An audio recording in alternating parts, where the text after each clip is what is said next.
All right, good evening and welcome back to our channel, Prince's Seat. Once again, it's the night of November 2025, and we have a very beautiful piece here, one that was sent to the community by Aniaka Inyang, is the public relation manager for the Truth Legacy platform of Pastor Donald Obasi Okore today, Sunday night of November 2025 at exactly around 12:40 this afternoon.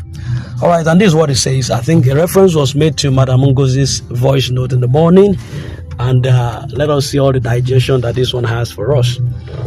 It has a tagline that says, Ngozi Israel's voice note is your doubt-curing medicine, not a setback, as many have misunderstood. Let's take a moment to understand the message behind what Madam Ngozi Israel said. Her recent voice note was not meant to create fear or setback among us. Instead, it was like medicine meant to cure every trace of doubt, worry, and impatience that has been building up in the hearts of people concerning this disbursement. Many of us have misread her tone of words or her tone or words, thinking it's another delay or problem. But in truth, her message was filled with hidden assurance and wisdom, only that it takes a calm and discerning heart to see it that way. From the beginning, I have told you clearly and repeatedly that because of the strong relationship and open communication I have with the Director General of the Truth Legacy Platform, Pastor Donald Obasi Okore, I have access to reliable information about the progress of this great project. This is not guesswork or hearsay. It's from the seat of authority, and it carries weight. The Director General has been transparent and deeply committed to making sure that this long journey of expectation ends in joy for every genuine member and subscribers. Now, here is something many people don't understand. The payment of community development funds to the stakeholders and pioneer subscribers is actually the easiest and fastest part of this entire process. Yes, you had it right. After all the complicated steps we have already passed, from international scrutiny, government verification, documentation and clearances, the act of payment itself is not difficult. Payment is the final and simplest step, not the hardest. Let's break it down a little more. Think about all the processes that we have crossed so far: the international scrutiny, the series of clearances, the government approvals. And so when you compare those lengthy steps to the actual payment process, you realize that transferring money into stakeholders or beneficiaries' account is the lightest and fastest task in the chain. I'm going to be with you shortly and in a moment. Don't go anywhere just after this timeout.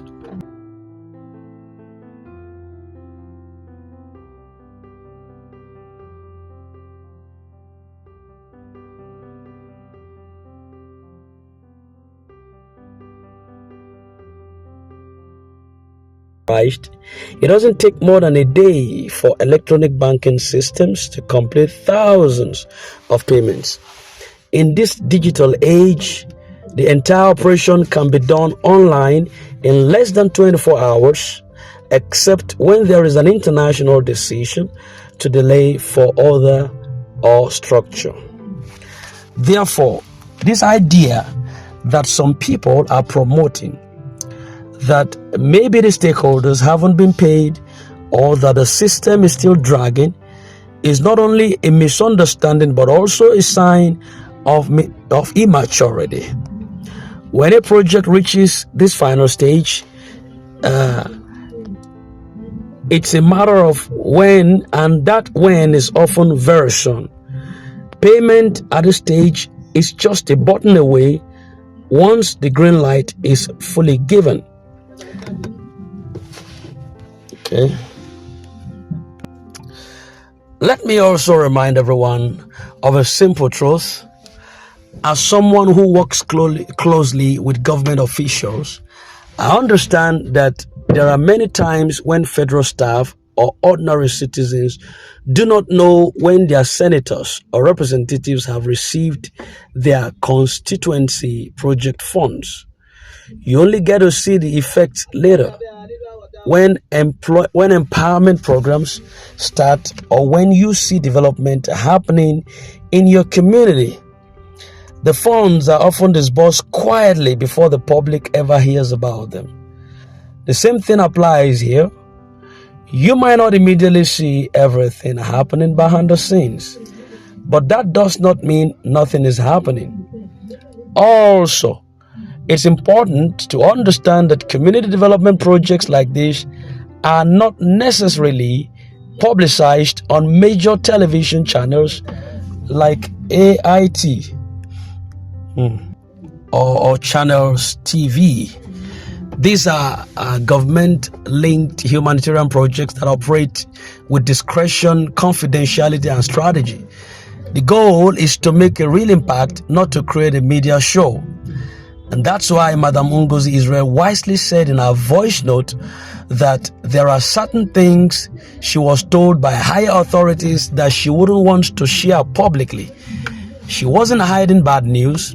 She was simply protecting sensitive information until the right time. And that's how the system works, quietly but effectively. Now, let's look at a key question that has been on everyone's mind. What was Ngozi Israel told by the authorities that she decided to keep to herself? Was it something bad or something good? The truth is, it was a very good message, an inspiring update that filled her heart with joy. That's why, if you listen carefully to her voice note, you'll notice that she ended it with a tone of celebration and congratulation. She was happy. Her message carried hope. Her spirit was calm, not troubled. And that is a clear sign that what she had from the top was good news. The kind of news that signals that the long wait is finally paying off. Another important point we must note is about our Director General, Pastor Donald Obasi Okore. This man has been a strong pillar of truth and dedication throughout this project. Because of his pure love for the people, he has constantly communicated the reality of the situation, even when others remain silent, although he often speaks in coded or wise language to protect the integrity of the process. If you listen carefully to his words, you will always find assurance and direction. He never speaks carelessly, and every statement he makes carries deep meaning and truth for those who can discern. So when you put everything together, what Ngozi Israel said and what the Director General, Pastor Donald himself, has been saying, you will realize there is no contradiction at all. They are both communicating the same message. Disbursement is real, progress is certain, and joy is around the corner.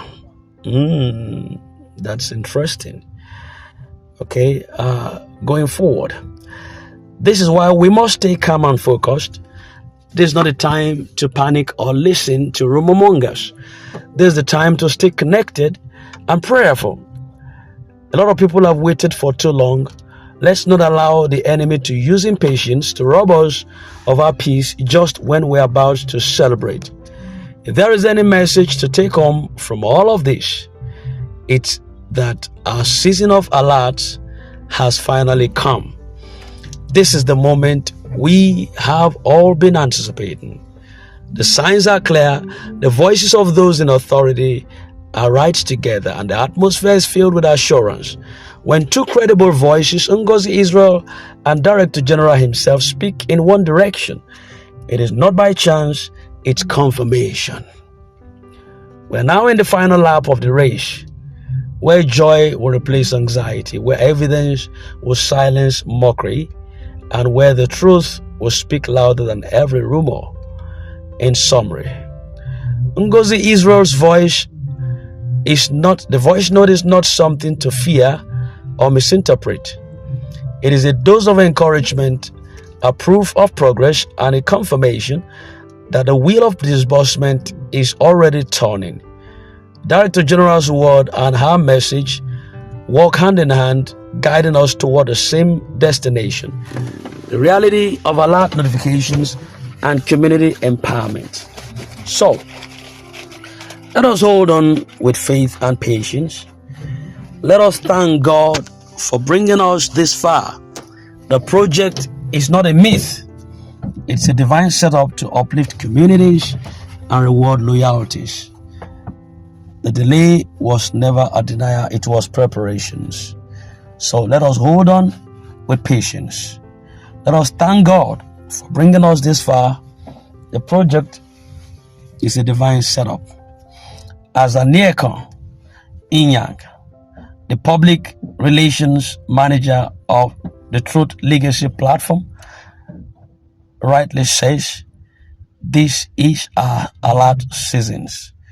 The season where the story finally changes from waiting to receiving, from promise to manifestation, and from expectation to celebration. Hold on tightly, because your doubt-curing medicine has just been delivered. All right, so that was the message from Anieka Inyang, the public relations manager of the Truth Legacy platform, of the DG Pastor Donald Obasi Okore, trying to bring more life and light to Madam Ngozi Israel's message this morning. And we got a gist. I don't need to start bringing it up again for more clarity. I think it's, in summary, it's just that we should understand that this is our alert season, and this should cure your doubt. This should be a medicine that's going to cure your every doubt, because she wouldn't have to speak everything publicly. She will still have to code it because of the process. So whatever the case is, just put your mind together. Everything is under control, and God is for us. Thank you very much. This is Prince Sisid. In case you are new, do kindly subscribe and hit the bell so you don't miss out on our vital update. When we drop one, you certainly have one. God bless you, and so have a nice day.